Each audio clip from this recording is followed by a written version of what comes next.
Hello, I'm Ree, and this revision video is for the AQA Psychology A Level specification and is on the topic of social influence. For this video, I will be focusing specifically on the types and explanations of conformity. So what exactly is conformity? Conformity is the tendency to change what we do, think or say in response to the influence of real or imagined pressure from a majority group. Therefore, this section of the specification is focusing on what we call majority influence. This also includes the section on obedience and Milgram study, and as you may know, later in the specification we focus on minority influence and how this could influence social change. So there are three types of conformity that we're going to examine. The first one is compliance. So this is what we call a shallow level of conformity. Normally we change our behaviour here just publicly, and the reason for that is that we want to fit in with the group, we don't want to be criticised in any way, so we're trying to avoid that disapproval, and we're just trying to fit in essentially. So as I say, this leads to public compliance, so changing our behaviour publicly, but privately our attitude doesn't really change, and that's why it's a shallow level of conformity. Our moderate level of conformity is identification. So this is where the group that we are in has something about it that we identify with, and we want to be part of that group. We value that group's opinions, and therefore we try and fit in with them because of that reason. So again, we'll publicly change our behaviour or opinion to be part of that group, even if we privately disagree. So there won't necessarily be a private change of attitude, but because we value the group, publicly we will agree with them.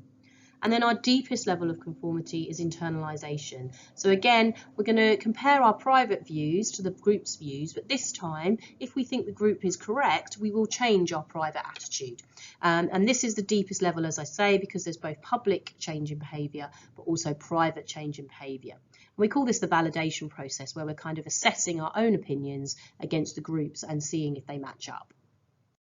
So those were our types of conformity, but what you also need to know is the explanations of conformity. So this is why do people conform in this way, or why are they conforming according to that type?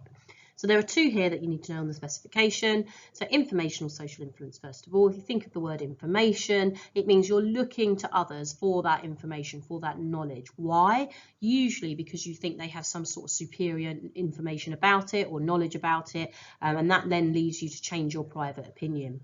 So this is much more associated with internalisation. Normative social influence, however, is about wanting to fit in or wanting to be liked or respected by the group. And again, this changes our public opinion or behaviour, but not so much our private. And this is more associated with compliance. So what evidence do we have then for the explanation normative social influence? Well, if you look at Ash's study, this is great for understanding normative social influence. If you can't remember the procedure, then have a look at the Ash revision video first to remind yourself.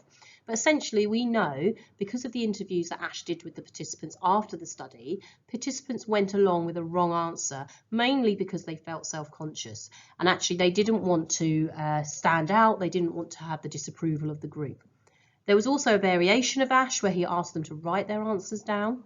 And in this case, conformity fell down to 12.5%. So what that tells us is when they thought their answers were anonymous and the group wouldn't know what they'd written, their pressure to conform dropped massively, suggesting that the main reason they were conforming in the initial study was because they wanted to fit in, i.e. normative social influence.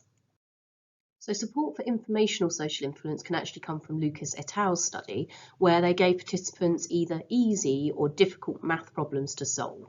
And what they found was that if the problem was difficult, then there was higher conformity than if the problem was easy. And this was particularly true for those who rated their maths abilities as poor. So this demonstrates informational social influence because in this case, the participants were conforming because they didn't know the answer or they found it difficult to get to the answer, and so were looking to others for information.